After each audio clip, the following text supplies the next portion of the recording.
Buka pintu ini. Buka.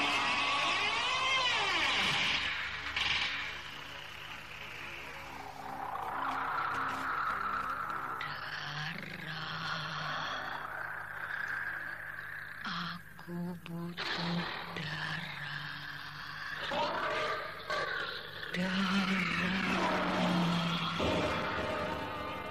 Mempersembahkan serial sandiwara radio Misteri dari Gunung Merapi dalam kisah Dua Siluman di Malam Purnama. Naskah karya Asmadi Syafar. Teknik dan montase Z. Lesmana dengan sutradara Asmadi Syafar.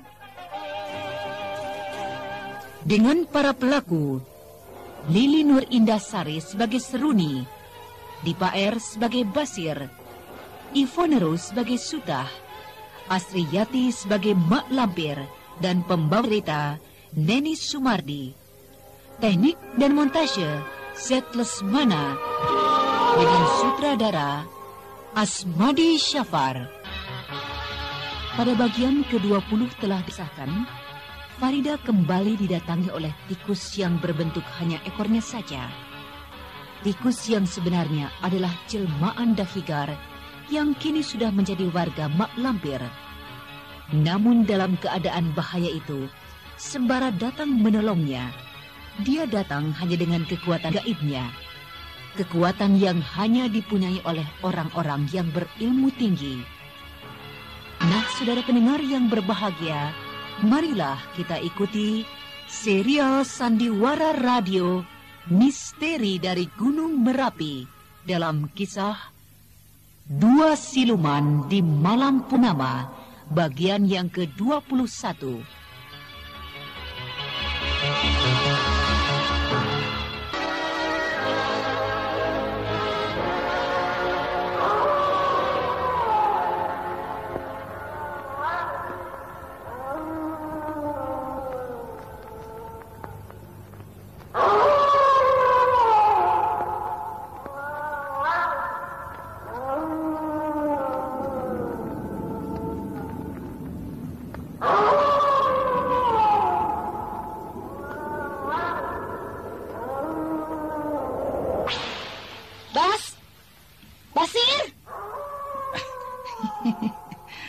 Seruni bingung mencariku. Bas, Basir, di mana kamu? Dia tidak tahu aku sembunyi di sini. Ya. Ayo, Bas. Malam ini kita pergi ke tempat Bang Sembara. Enak saja ngajak aku. Kalau sampai di sana, dia bisa pergunakan ilmunya. Sedang aku, bisa-bisa aku ditangkap untuk menggantikan Sembara. Kalau kau tidak mau, aku akan berangkat sendiri, Bas. Pergilah kau. Aku tidak berani ke sana.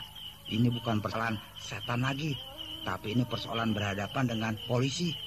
Aku tidak berani. Sudah, Bas. Aku tinggal kamu di sini sendirian. Biar kau didatangi Mak Lampir. Ini menyebut-nyebut nama itu. Nanti kalau dia datang dan aku mulai kumat, kan dia juga yang repot. Coba itu seperti di kuburan. Seruni pergi. Wah, dia benar-benar meninggalkan aku. Tapi sekarang aku bebas. Aku mau tidur saja. Ini gampang juga ya sembunyi di balik semak-semak itu. Aduh. Suara apa itu? Seperti orang nangis. Tuh, iya suara itu dari sebelah sana tuh. Coba aku lihat.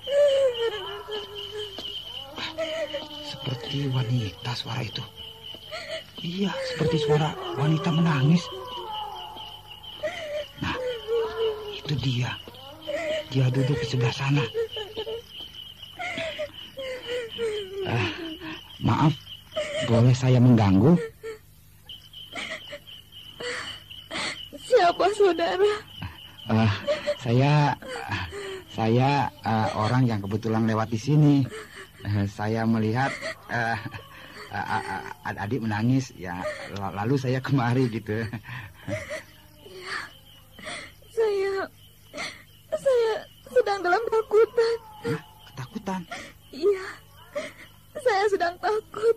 Oh, kasihan ya. Cantik benar wanita ini. Masih muda. Ya, walaupun agak sedikit pucat. Maukah saudara menolong saya? Iya, akan saya tolong. Ini ada apa sebenarnya?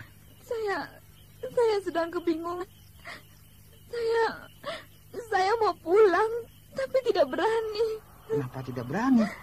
Karena di jalan sebelah sana ada yang mencegat saya. Oh, laki-laki atau perempuan? Saya tidak tahu. Kalau hanya lelaki, aku bisa hadapi. Aku akan menghadapinya dengan ilmu silatku. Dia mengganggu adik. Iya, dia akan membunuh saya. Hah? Kurang ajar orang itu. Seenaknya saja dia mau mengganggumu. Bahkan mau membunuh lagi. Wah, dia itu bisa ditangkap oleh Tuan Hansen.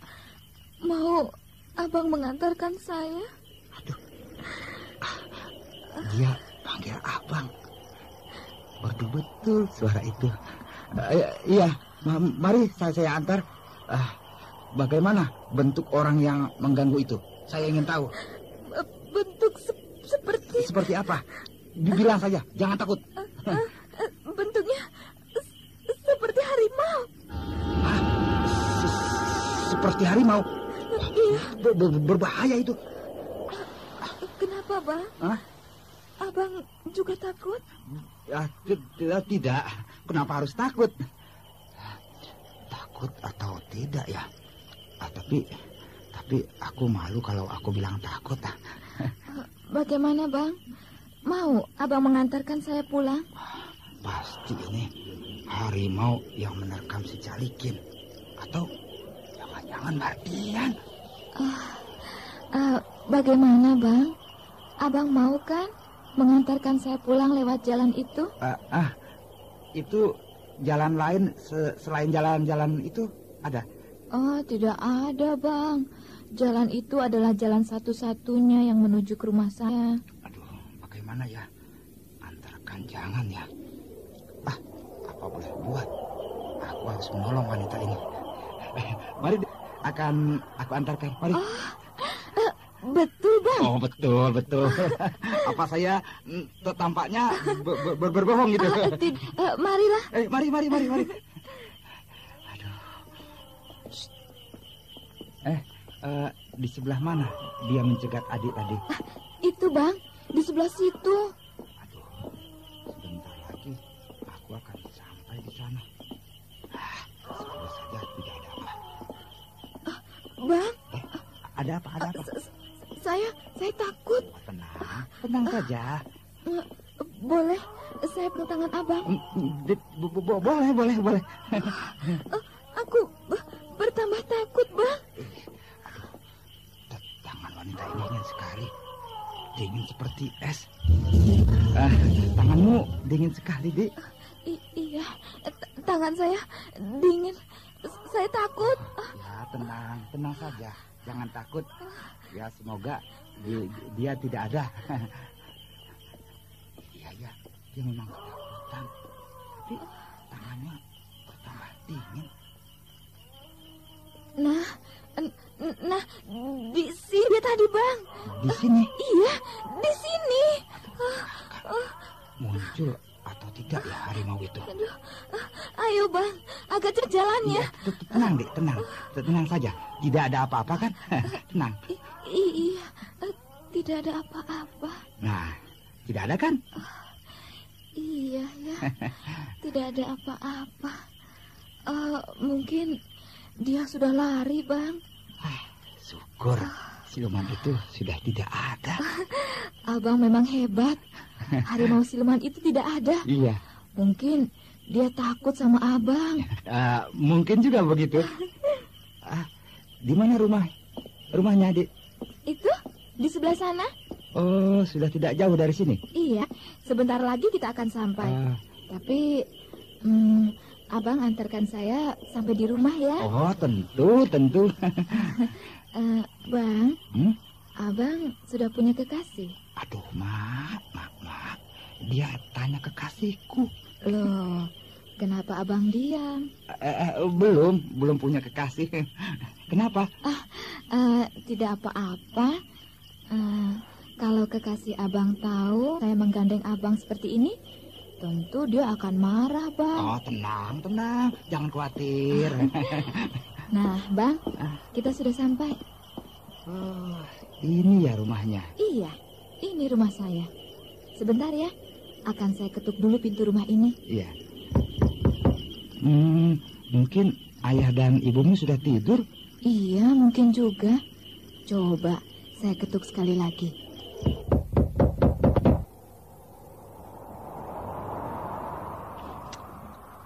Ya, mereka memang sudah tidur, Bang. Lalu bagaimana?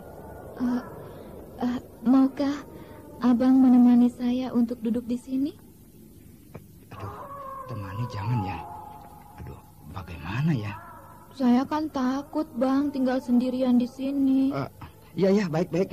Akan saya temani, ya. Terima kasih, Bang. Tuh kan, Bang. Ada anjing melolong di kejauhan. Aduh, kenapa takut? Iya, kata orang kalau ada anjing melolong, tentu dia sedang melihat hantu, Bang. Tapi kau tidak usah takut. Saya kan ada di sini.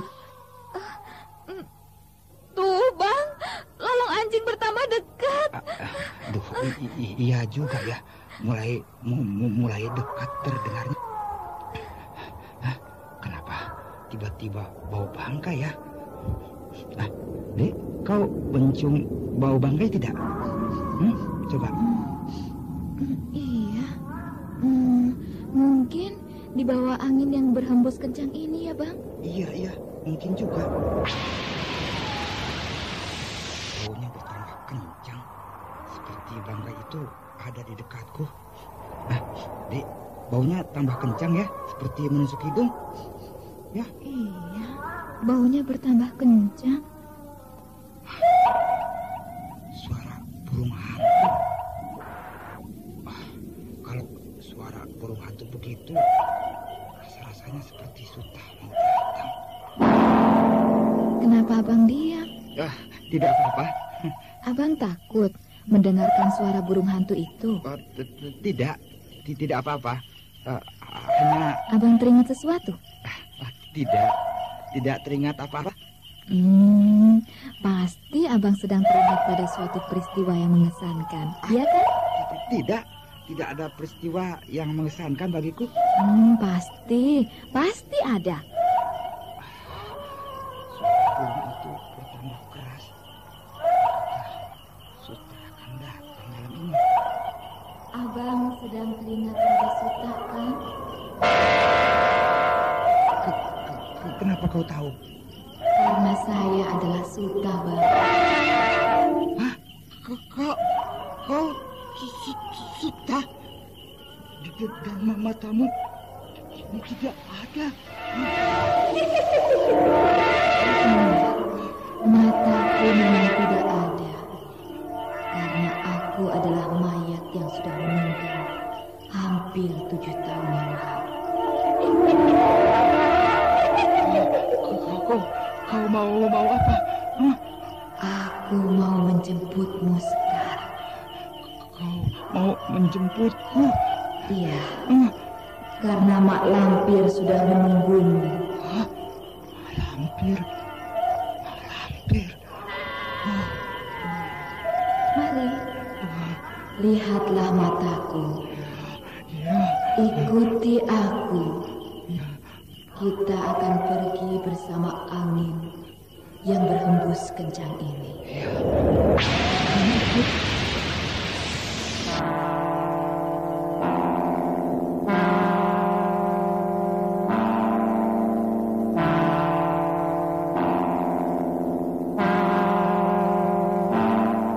Dengan pandangan kosong, Basir mulai terpengaruh melihat mata Sutah yang tidak ada bola matanya lagi. Seolah-olah mata itu mengandung magnet Sementara itu, tanpa diketahui oleh Basir, Seruni sedang bersiap-siap untuk menolongnya.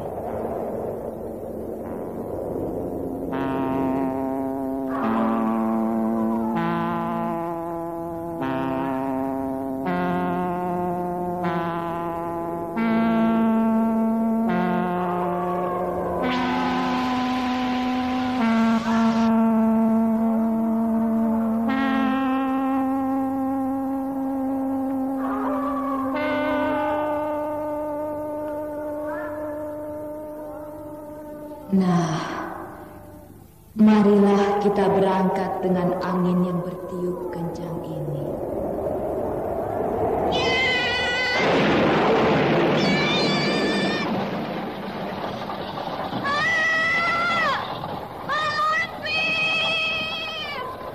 Kurang ajar kau anak Badirul. Keluar kau nenek-nenek keriput.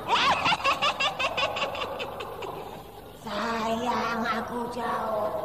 Kalau tidak, maka kau sudah aku lumat. Aku tidak takut. Sabar, Sony. Suatu waktu kita pasti akan bertemu dan mengadu kepandaian. Mari, Sultan. Pulanglah kau. Malampir, gonjreng-gonjreng, aku cinta padamu. Malampir, Malampir, gonjreng-gonjreng, aku cinta padamu. Malampir, Malampir, gonjreng-gonjreng, aku cinta padamu, gonjreng-gonjreng.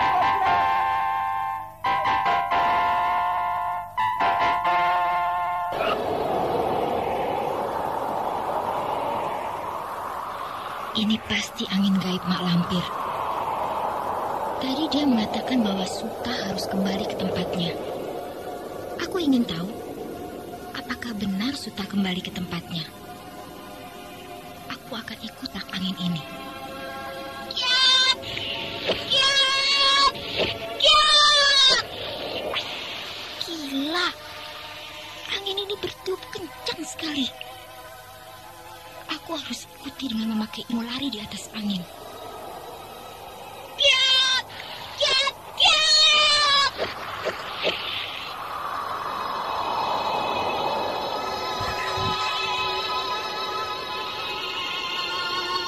Kini tampaklah bahwa Mak Lampir sedang mengadu ilmu dengan Seruni.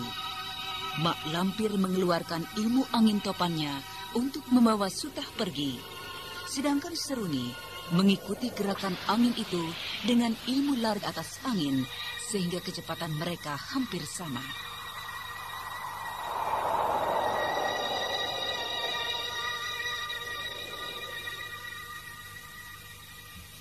Tiba-tiba angin itu berhenti di depan penjara. Tapi kemana Suta ya? Kenapa aku tidak bisa melihat bayangan Suta? Ilmu apa yang dipergunakan oleh Mak Lampir ini?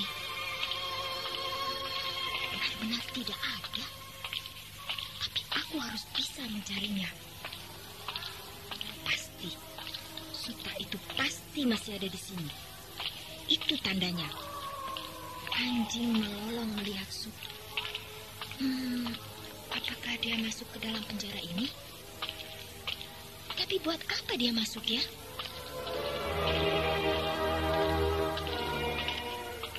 Memang, ternyata Sutah tidaklah pulang ke kampung kayu setang.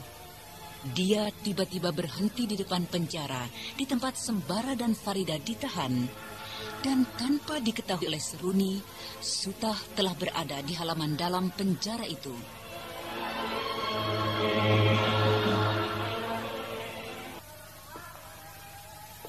Siapa yang datang kemari? Apakah penguasa penjara yang sedang berpindah? Seperti Tuan Hansen. Ya, Tuan Hansen. Iya, Tuan Hansen yang sedang berdiri di depanku ini. Nona Farida belum tidur?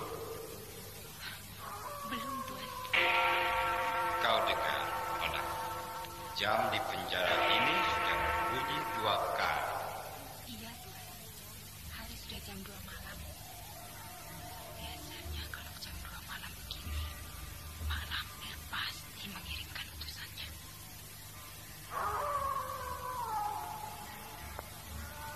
Nona, kau harus tidur, supaya tidak sakit.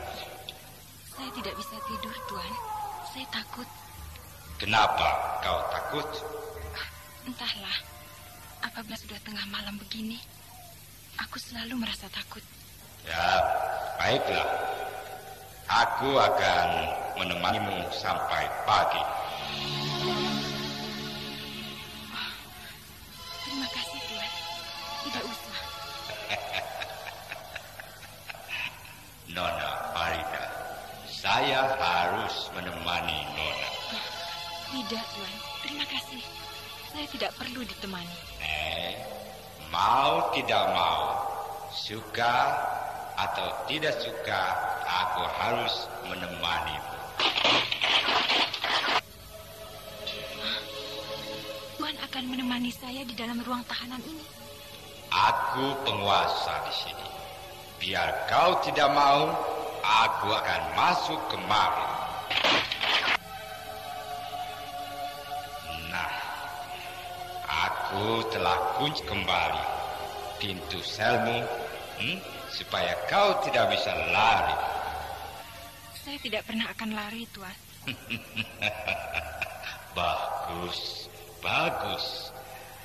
Berarti kau sekarang sudah berubah menjadi nona yang manis. Tidak pernah mau merepotkan aku lagi. Tapi kenapa muka Tuan Hansen ini agak sedikit pucat? Kau malam ini tampak cantik sekali, Nona. Terima kasih, Tuan. Kau tahu bahwa wajahmu mengingatkan aku pada bekas kekasihku yang kini berada di Hoa. Tuan terlampau memuji saya. Kau tidak percaya. Mari, aku akan mengajakmu ke ruang bawah tanah yang terletak di sebelah sana. Kenapa kita harus ke ruangan bawah tanah itu, Tuan? Ya, karena di sana aku gantungkan lukisan kekasihku itu. Mari kita ke sana. Tidak usah, Tuan. Terima kasih. Nei, kau harus melihatnya. Mari. Tidak usah, Tuan. Biar saya di sini saja. Nona, kau tidak usah takut, ya? Di sana kau akan melihat sesuatu yang lain. Ayo.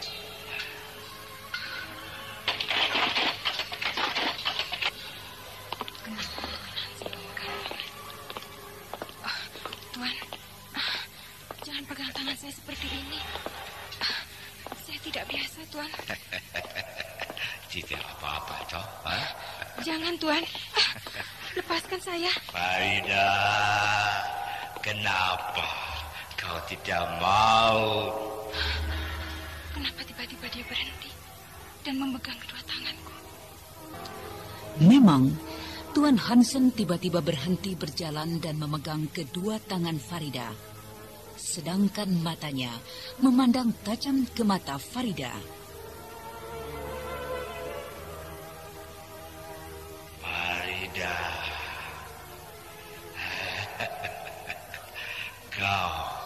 kau lihatlah mataku.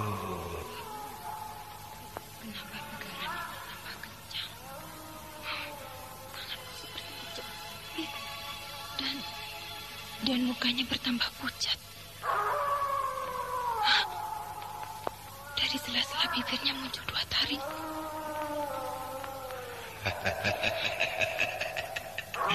Farida, kau adalah kekasihku. Siapa kau sebenarnya? Hah? Aku adalah Hansen, Sebastian Hansen, yang pernah mencintai seorang gadis di negeriku yang wajahnya mirip denganmu.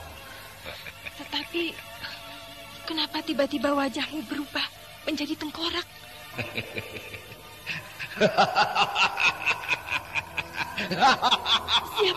Siapa kau sebenarnya? Aku sebenarnya adalah Suta. Lepaskan! Lepaskan aku! Lepaskan!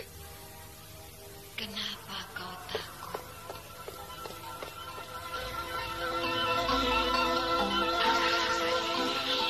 Dengan ketakutan yang amat sangat, Farida menyentakkan pegangan Suta dengan keras.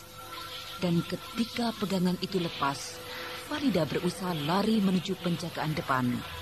Namun tiba-tiba saja Suta telah menghadang di depannya. Kau tidak usah lari. Malam ini kau harus tunduk padaku. Kau akan berada di dalam cengkeramanku. Kau mau apa? Hah? Aku tidak tahu. Aku hanya diutus oleh Mak Lampir kemari. Dia menghadang di jalan ini. Aku harus lari kemana? Sebaiknya aku kembali saja.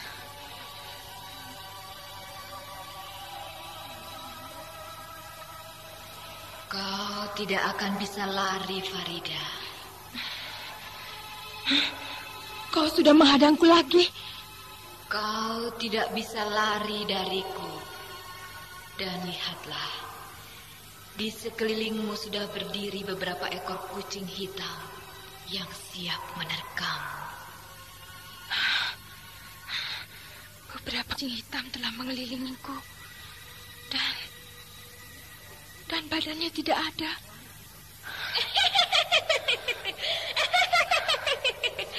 Kau harus tunduk padaku. Mari. Mari. Jangan. Jangan dekati aku. Jangan. Jangan.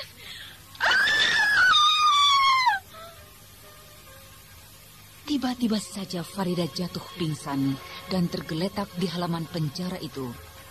Ketika tiba-tiba Suta akan mengangkat tubuh itu, terdengarlah petir menabar keras sekali.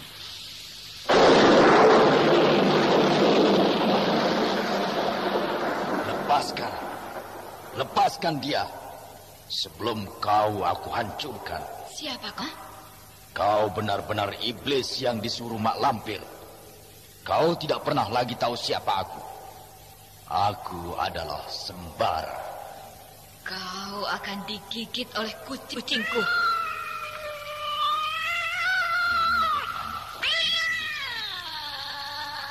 Musnahkan ciptaanku.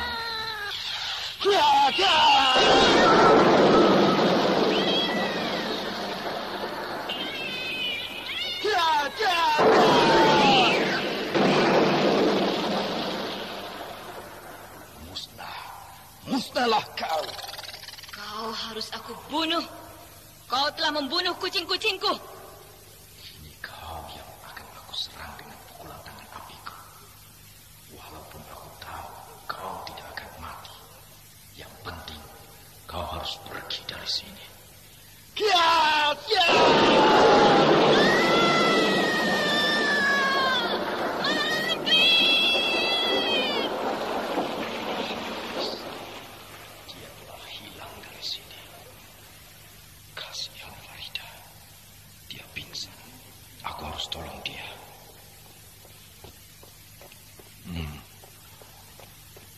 Hansen dan 2 orang pengawalnya sedang berlari kemari. Biar, aku akan bikin mereka terkejut.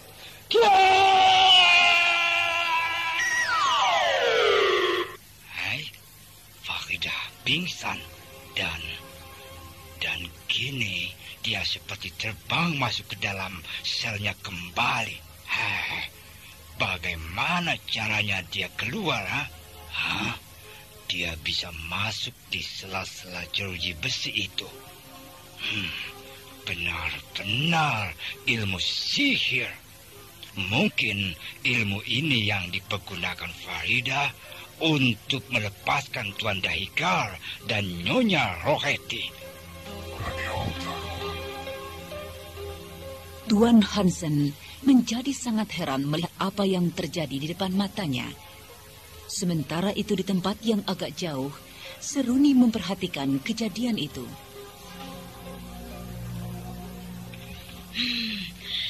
Bang Sembara dengan kekuatan ilmunya sedang menolong Farida. Dia pasti mencintai Farida. Kini aku benar-benar tahu. Ini sebabnya dia tidak mau keluar dari penjara. Karena di sini juga ada Farida yang sedang ditahan. Baiklah. Farida akan aku buat jerah.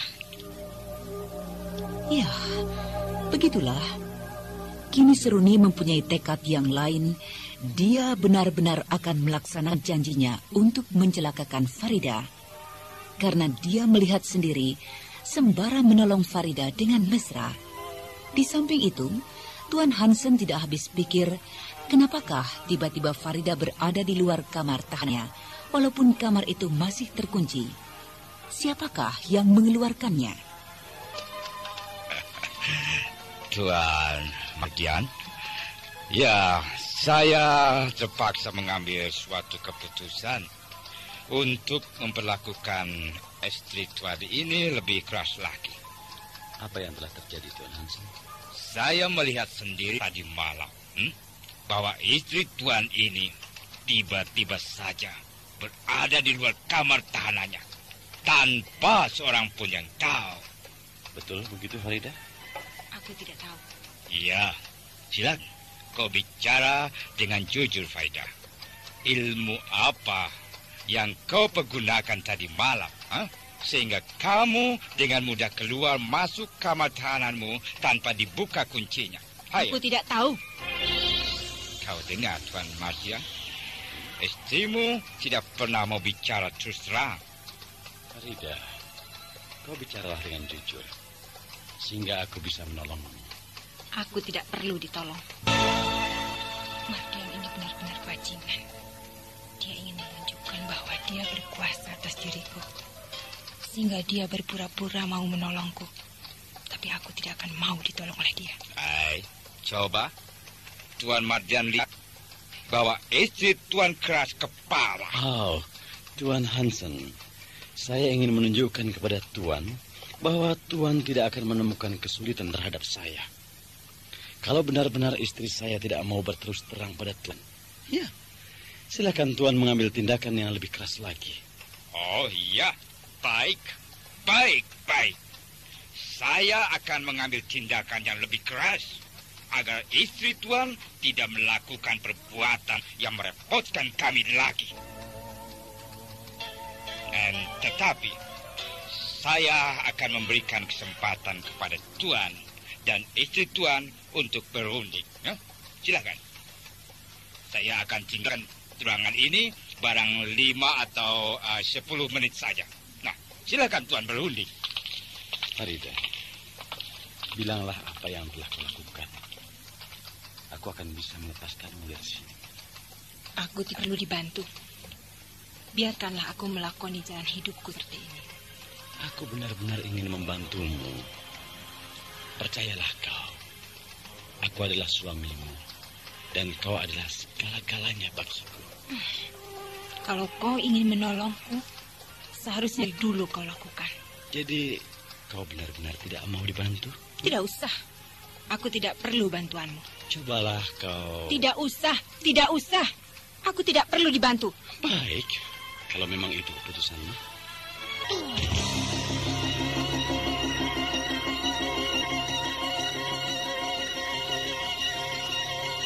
Tampaknya Mardian selalu bimbang.